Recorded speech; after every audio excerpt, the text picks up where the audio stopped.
My wife publicly announced she was upgrading at our favorite restaurant.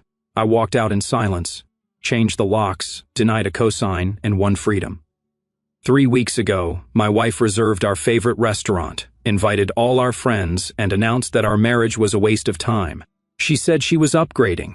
Everyone cheered her liberation while I sat there watching my life implode in front of a dinner crowd. But let me back up a little.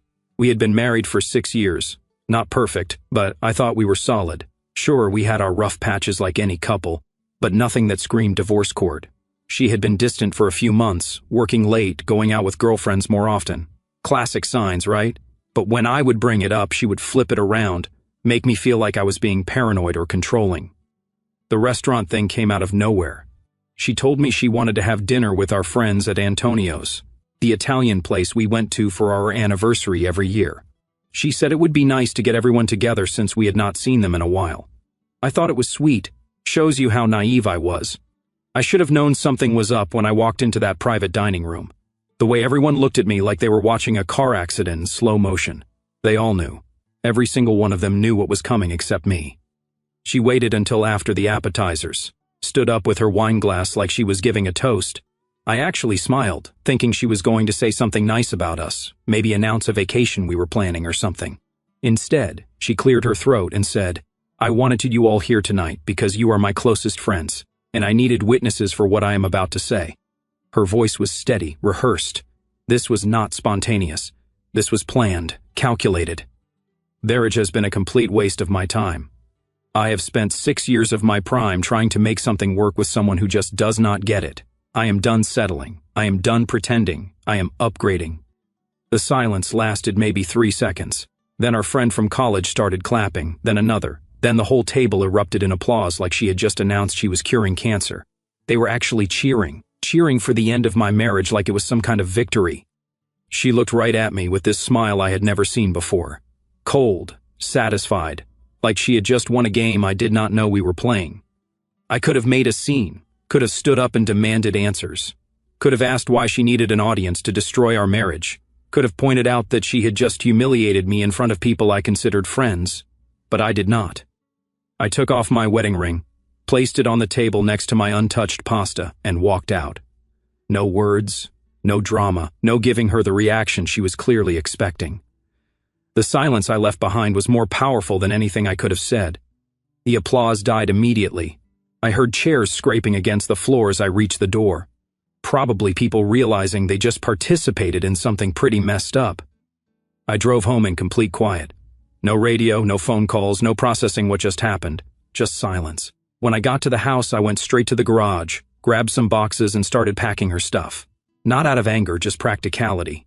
If she was upgrading, she would need her things for wherever she was going. She came home around midnight, probably expecting to find me drunk or crying or begging for explanations. Instead, she found her clothes neatly folded in boxes by the front door. "We need to talk," she said. I looked at her for a long moment, then went upstairs to bed. I had work in the morning, and talking was not going to change what happened at that restaurant. She had made her choice in front of an audience. Now she could live with it. That was 3 weeks ago. 3 weeks of absolute silence between us while she has been staying at her sister's place. 3 weeks of her trying to reach me through friends, through family, through text messages I do not respond to. And now she needs something from me. Something she cannot get from all those friends who cheered for her liberation. Funny how that works. The first few days after the restaurant incident were interesting. Word travels fast in our social circle, and apparently the narrative being spread was not quite matching what actually happened. According to the version making its rounds, I had stormed out in a rage. I was painted as the angry, controlling husband who could not handle his wife's independence. Some even suggested I had been holding her back for years. My brother called me on the second day. "What the hell happened at Antonio's? Everyone is saying you lost it and made a scene." I left my ring on the table and walked out. "That is it." "That is it? You did not say anything?" "Nothing." He was quiet for a moment. "That is actually worse for her. You know, she was probably expecting you to explode so she could justify the whole thing." He was not wrong. The silence was driving her crazy. I could tell from the messages she kept sending. First, they were defensive, explaining why she had to do it that way. Then they turned apologetic, saying maybe she could have handled it better. Then, angry, accusing me of being immature for not responding. I deleted every single one without reading past the first sentence. Her sister showed up at my office on day 4. Professional building security at the front desk, and she somehow convinced them to let her up. I was in the middle of a client meeting when my assistant knocked on the door. "Sir, there is a woman here who says it is urgent family business." I excused myself and found her pacing in the reception area. The moment she saw me, she launched into this prepared speech about how marriages take work and how I should not give up so easily. She made a mistake, she said. People say things they do not mean when they are under stress. Under stress. I kept my voice level. She reserved a restaurant, invited 12 people, and prepared a speech about how I am a waste of her time. That is not stress. That is planning. She wants to come home. She wants to work this out. Then she should not have announced her upgrade in front of an audience. I walked back to my meeting, leaving her standing there. Security escorted her out when she tried to follow. The friends who had cheered that night started reaching out too. Awkward calls and texts, suddenly trying to play mediator. They wanted to explain her side, help us work through this rough patch, suggest counseling. I blocked every number. By the end of the first week, I had changed the locks, not out of spite, just common sense. She had already announced she was done with the marriage. No point in leaving the door open for more drama. She found out when she tried to come by while I was at work. The neighbors told me she sat in her car for 2 hours calling my phone over and over. When I got home, there were 17 missed calls and a long voicemail I did not listen to. Week 2 brought the lawyers. She wanted to discuss division of assets, the house, our joint accounts. I told my attorney to handle everything according to what she had requested that night at the restaurant. She wanted an upgrade. Upgrades usually cost extra. The joint checking account had been cleaned out by day 10. Her half, of course. The credit cards were maxed out on things I did not recognize. Designer bags, jewelry, expensive dinners. She was living like someone who just inherited money, not someone going through a divorce. My attorney called with an update. She is asking for spousal support. Based on what? She claims she needs time to get back on her feet professionally. I laughed. Actually laughed out loud. The woman who had announced her independence to a cheering crowd now wanted me to fund her liberation counter with nothing. Nothing. She upgraded. Remember, upgrades should not need financial assistance from the old model.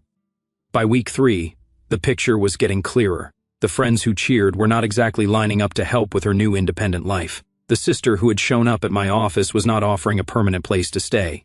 And apparently the apartment hunting was not going as smoothly as expected. That is when the text started getting desperate. Not apologetic anymore, just practical. She needed to talk about logistics, about paperwork, about things that require my signature.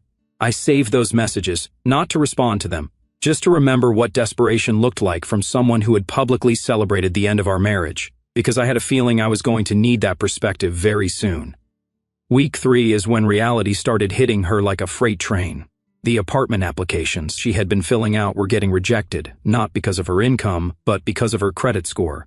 Turns out those maxed out credit cards from her independent celebration had consequences. Plus, most decent places in our area wanted a CO signer for anyone without established rental history. My attorney got the call first. Her lawyer wanted to discuss temporary arrangements while the divorce was pending. Apparently, staying with her sister indefinitely was not working out. The sister had 2 kids and a husband who was not thrilled about the permanent house guest situation. She needs somewhere to live, my attorney explained during our phone call. She should have thought about that before her public announcement. Her lawyer is suggesting she could move back into the marital home temporarily. I was quiet for a moment. The audacity was actually impressive. Tell them no, she wanted an upgrade. Upgraded people do not move backward. Her attempts to reach me through mutual friends intensified. Suddenly, people who had not called me in months were very concerned about my well-being. They would start casual conversations about how divorce was hard on everyone, how maybe I should consider being the bigger person. I cut those conversations short, too. The most pathetic attempt came from her gym buddy. She cornered me at the grocery store, probably not by accident. She is really struggling, she said, blocking my cart in the cereal aisle. Maybe you could just talk to her, work something out. She had 12 witnesses when she worked everything out already. That was just emotions talking. She did not mean it. She stood up, made a speech, and waited for applause. That is not emotions. That is a performance. I pushed my cart around her and kept shopping. But the most telling moment came when I ran into one of the guys who had been at that dinner. We played poker together for 3 years, had barbecues, watched games. I thought we were friends. He was coming out of Home Depot as I was going in. I could not avoid the conversation. "Hey man, how are you holding up?" "Fine." "Look, about that night." He shifted uncomfortably. "Maybe we should have said something. It was pretty awkward." "Awkward enough to stop clapping?" He did not have an answer for that. "You want to know the truth?" I said. "You did me a favor, all of you. I got to see exactly who was in my corner when things got tough." That weekend, her desperation reached a new level. She showed up at my gym, not to work out, just sitting in the parking lot when I came out. She followed me to the gas station, staying 2 cars behind like some kind of amateur private investigator. When I got home, she was parked across the street. I waved at her through my window and closed the blinds. The really interesting part was watching her social media evolution. The first week had been all about independence and new beginnings. Inspirational quotes about knowing your worth and not settling. Pictures of expensive dinners and shopping trips. By week 3, the posts were different. Subtle hints about how hard change could be. Photos with captions about true friends showing their colors during difficult times. The comments were getting fewer and less enthusiastic. Her sister called my work again, but this time, security was ready for her. They told her to make an appointment or do not come back. Then came the call I had been expecting. My attorney's office, Thursday afternoon. She wants to discuss the house specifically. She is asking if you would be willing to let her stay there while she gets back on her feet. For how long? Her attorney did not specify. They are calling it a humanitarian gesture. Humanitarian? I repeated the word slowly. The woman who publicly announced that our marriage was a waste of her time wants humanitarian assistance. That is essentially what they are asking for. What is her backup plan if I say no? They did not mention one, but based on the application rejections and her current living situation, I would say her options are limited. Limited? That was putting it nicely. I told my attorney I would think about it, but we both knew what my answer would be. She had made her choice in front of an audience. Now she could live with the consequences in front of the same audience. The desperation was just getting started. The 4th week brought a master class in manipulation that would have impressed a professional con artist. First came the healthcare text, urgent message about chest pains and a trip to the emergency room. How she was all alone and scared. How she realized what really mattered when she thought she might be having a heart attack. I called the hospital. No record of her being admitted or treated. Shock. Next was the financial emergency. Her car had broken down and she did not have money for repairs. She was stranded. Could not get to work, could not look for apartments, just needed a small loan to get back on her feet. I checked social media. She posted photos at a wine bar with friends just hours before the supposed breakdown. The car looked fine in the parking lot behind her. Then came the guilt trip campaign. Messages about our wedding day, our honeymoon. All the good times we had shared. How she had made a terrible mistake and just wanted a chance to explain everything in person. The explanation, according to her texts, was that she had been having a midlife crisis. The restaurant speech was her way of asking for space to figure things out, not actually ending the marriage. The friends misunderstood her intentions. She never meant for it to sound so final. Creative, I had to give her that. When subtle manipulation did not work, she switched tactics.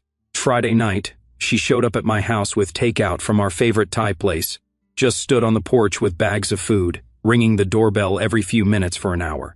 I ordered pizza and watched Netflix while she performed for the neighbors. Saturday brought reinforcements. Her mother showed up, which was interesting since the woman had barely spoken to me in 6 years. Suddenly, I was the son she had never had, and could not I find it in my heart to forgive one terrible mistake. She has always been impulsive, her mother explained through the door. You know how she gets when she is overwhelmed enough to reserve a restaurant and invite 12 people to watch her announce my inadequacy. Her mother did not have a good response for that either. Sunday was the religious angle. She had found God, apparently been attending church, praying for guidance, realizing that marriage was a sacred commitment that should not be thrown away over momentary confusion. The same woman who had called our marriage a waste of time was now invoking the sanctity of marriage. By the following Tuesday, the story had evolved again. Now she was claiming temporary insanity, the stress of her job, our relationship issues, family problems I had never heard about before. She was not thinking clearly that night at the restaurant. Her lawyer actually tried to use this in their communication with my attorney. Temporary diminished capacity due to emotional distress. My response was simple. If she was mentally incompetent when she made that speech, then she is mentally incompetent to sign legal documents now. We should wait until she is declared fit to make decisions. That argument disappeared quickly. Wednesday brought the threat phase. If I did not start communicating, she would have no choice but to take more aggressive legal action. She would fight for half of everything, including my retirement accounts and the business assets I had built before we even met. Thursday, the threats were replaced by promises. If I would just meet with her, she would sign whatever I wanted. No spousal support, no claims on my assets, clean break. She just needed one conversation to explain everything. Friday was back to desperation. She was going to lose her job if she did not find stable housing soon. Her performance at work was suffering because of the stress. Her sister was threatening to kick her out. She had nowhere else to go. The weekend brought the final card in her deck. Mutual friends staging an intervention. 4 people showed up at my door Saturday morning. People I'd known for years, acting like I was the one with the problem. She made one mistake, they said. Everyone deserves a second chance. She has learned her lesson. You are being cruel by ignoring her. Marriage is about forgiveness. I listened to the whole presentation, then asked a simple question. Would any of you want your spouse to announce in front of your friends that your marriage was a waste of time and they were upgrading? The silence stretched uncomfortably. That is what I thought. They left without accomplishing their mission. By Sunday night, her messages had taken on a different tone. Less begging, more demanding. I owed her a conversation. I was being unreasonable. She deserved better treatment than complete silence. The woman who had publicly humiliated me was now demanding respect. Monday morning brought the call I had been waiting for. Not to my attorney this time, directly to me at work. We need to talk today. It is urgent. Her voice was different, not pleading anymore. Desperate, but trying to hide it behind false confidence. It is about the apartment application. She paused. I need you to co-sign. There it was. The real reason behind 4 weeks of manipulation, guilt trips, and fake emergencies. She did not want me back. She did not want to work on our marriage. She did not want forgiveness or reconciliation. She needed my signature on a lease because nobody else would vouch for the woman who had publicly celebrated the end of her marriage. The irony was beautiful. I agreed to meet her, not because I wanted to help, but because I would not miss this conversation for anything in the world. 4 weeks of silence. And this is what finally brought her to my doorstep, with her hat in her hand. We met at a coffee shop downtown, neutral territory. She arrived 15 minutes early, probably hoping to control the narrative from the start. I showed up exactly on time, carrying a small cardboard box I had picked up from the shipping store on my way over. She looked terrible. Designer clothes could not hide the stress lines around her eyes, or the fact that she had lost weight she could not afford to lose. The confident woman who had stood up at Antonio's was gone, replaced by someone who kept checking her phone every 30 seconds. Thank you for coming, she started, trying to sound composed. I know this has been difficult for both of us, has it? I sat down across from her. I have been sleeping fine. She flinched but pressed on. Look, I know you are angry about how things ended, but we need to be practical here. I found a great apartment, but the landlord requires a CO signer because of some credit issues. Credit issues? The divorce is affecting my score temporarily. It is just a formality. I am not asking you to pay for anything. Just sign the paperwork so I can move on with my life. I placed the cardboard box on the table between us. I brought you something. She looked confused but tried to stay focused. Can we discuss the apartment first? I need to give them an answer by tomorrow. Open the box. What is it? A housewarming gift for your new place. Her hands shook slightly as she lifted the lid. Inside was a folded piece of cardboard, flattened but clearly from a large appliance box, the kind homeless people use for shelter. She stared at it for a long moment, then looked up at me with disbelief. What the hell is this? Your backup housing plan? Since you are asking the man whose marriage was a waste of your time to co-sign your lease, I figured you might need alternatives. Her face went white, then red. Are you serious right now? Completely. See, here is the thing about upgrades. They are supposed to be better than what you had before, but what you are describing sounds more like a downgrade that requires assistance from the old model. I made a mistake. Okay. I said things I did not mean because I was confused and angry and... Stop. I held up my hand. You were not confused. You reserved a restaurant. You invited 12 people. You prepared a speech. You waited for applause. The only thing you are confused about now is why your upgrade is not working out the way you planned. She tried a different approach. Look, I know I hurt you. I know that night was terrible, and I am sorry, but we were together for 6 years. That has to count for something. It does count. It counts as 6 years I spent with someone who could humiliate me in front of our friends and then expect me to help her move into a new apartment. I am not asking for much, just your signature. My signature on a lease so you can start your new life in a place you cannot afford without help from the husband you publicly discarded. She was getting desperate now, her voice rising. Fine. You want me to grovel? Is that what this is about? You want me to beg? Actually, no. I want you to understand something very clearly. I leaned forward. The woman who stood up at Antonio's and announced she was upgrading does not get to ask favors from the man she upgraded from. Well, where am I supposed to go? My sister cannot let me stay much longer. I have applied everywhere, and they all want a CO signer. You are the only person who qualifies. That is not my problem anymore. You made it very clear that night that my opinion, my feelings, and my future were not your concern. Why should your housing situation be mine? She grabbed the cardboard from the box and threw it at me. You are a bastard. I am trying to fix this, and you are being cruel just because your feelings got hurt. My feelings got hurt? I stood up slowly. You think this is about hurt feelings? The coffee shop was getting quiet around us. Other customers were starting to notice. You destroyed 6 years of marriage in front of an audience for entertainment. You turned our relationship into a public joke so your friends could cheer for your liberation. And now you are sitting here asking me to co-sign your lease like we are business partners. I said I was sorry. And you said you made a mistake. There is a difference. A mistake is forgetting to pick up milk on the way home. What you did was calculated, humiliation, designed to make yourself feel powerful at my expense. I picked up the flattened cardboard and placed it back in the box, then slid it across the table to her. So, here is my answer to your CO signer request. If you are depending on me to help you get that apartment, you better start looking for a nice bridge to sleep under because that cardboard is the only housing assistance you are getting from me. She completely lost it. Started yelling about how I was vindictive and cruel, how she never realized what kind of person I really was, how I was proving that she was right to leave me. The entire coffee shop was watching now, just like at Antonio's, except this time she was not getting applause. I waited until she ran out of steam, then spoke quietly. You know what is funny? You are still performing. Still trying to make me the villain in your story, but everyone here can see exactly what is happening.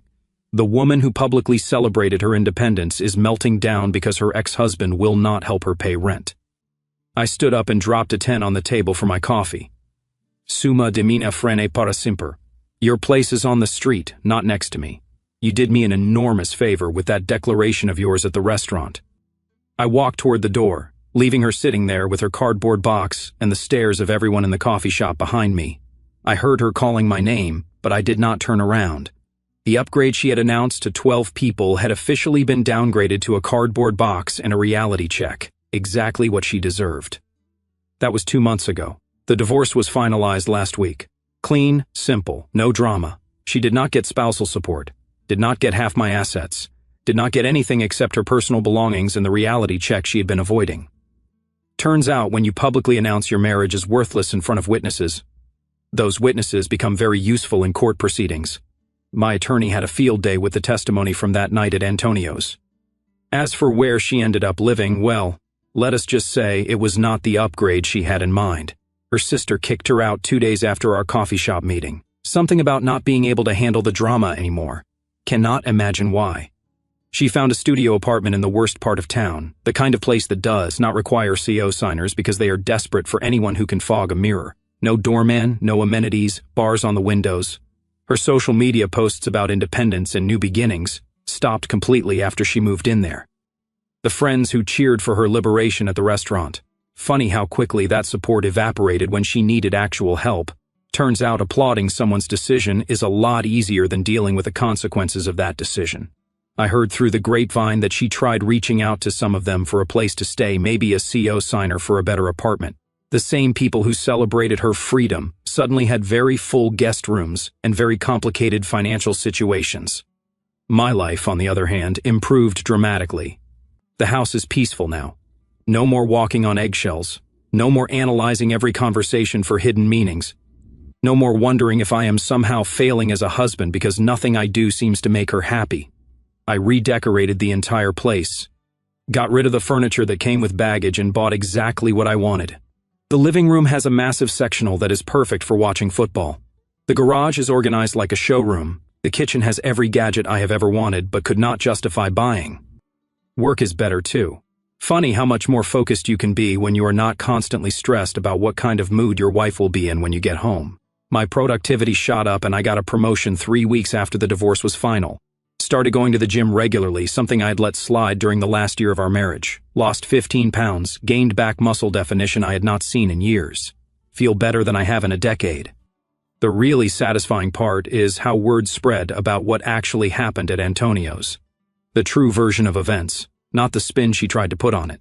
People talk, and eventually the real story comes out, especially after the coffee shop incident. Turns out several people recorded her meltdown on their phones. Amazing how quickly viral videos spread these days. She became a local cautionary tale about burning bridges and expecting people to help you rebuild them. I ran into one of her friends last month, someone who had been at that dinner. She actually apologized for clapping that night, said she got caught up in the moment and did not think about how it must have felt from my perspective. We thought she was just being dramatic, she admitted. Nobody expected her to actually follow through with leaving, but you all cheered anyway. She did not have a good answer for that. 2 weeks ago, I started dating again. Nothing serious yet, just coffee dates and dinners with women who appreciate a man who knows what he wants and does not tolerate disrespect. It is refreshing to have conversations with people who do not see relationships as power struggles to be won. The contrast is stark. These women listen when I talk, contribute to conversations, instead of just waiting for their turn to speak, show genuine interest in my thoughts and opinions. Everything that had been missing from my marriage for the past 2 years. I heard she has been trying to date too, but apparently it is not going well. Hard to build trust with someone new when your dating profile has to explain why you are divorced and why your ex-husband will not even speak to you. Plus, word gets around in a small community. Men talk to each other, and the story of the woman who humiliated her husband in public tends to make the rounds. Not exactly the kind of reputation that attracts quality partners. The best part of all this is the peace. No drama, no manipulation, no walking into rooms and wondering what I did wrong this time. No more being blamed for her bad moods, or her career disappointments, or her general dissatisfaction with life. I wake up every morning in a house that belongs entirely to me with plans that do not require anyone else's approval, surrounded by things I chose because I like them, not because someone else thought they looked good. The wedding ring I left on that table at Antonio's is still sitting in my jewelry box, not because I am sentimental about it, but because it is a reminder of what happens when you let someone treat you like you are disposable. She taught me an invaluable lesson that night. Even though it was not the lesson she intended to teach, she showed me exactly what I was worth to her. And more importantly, she showed me what I should be worth to myself. Never again will I accept being someone's backup plan. Never again will I tolerate being disrespected in public or private. Never again will I make myself smaller so someone else can feel bigger. The woman who announced she was upgrading ended up with the biggest downgrade of her life. Meanwhile, the man she thought she was leaving behind actually did upgrade, just not in the way she expected. I upgraded to a life without her in it. Best decision I never had to make. She handed me my freedom on a silver platter at Antonio's that night, even though she thought she was taking it away. Turns out the only person who got liberated that evening was me. Our story has come to an end. If you have made it this far, how about subscribing to our channel? It helps us immensely. I have selected 2 other videos for you that I am sure you will enjoy. Feel free to click on them. I will be waiting for you in the next story. See you soon.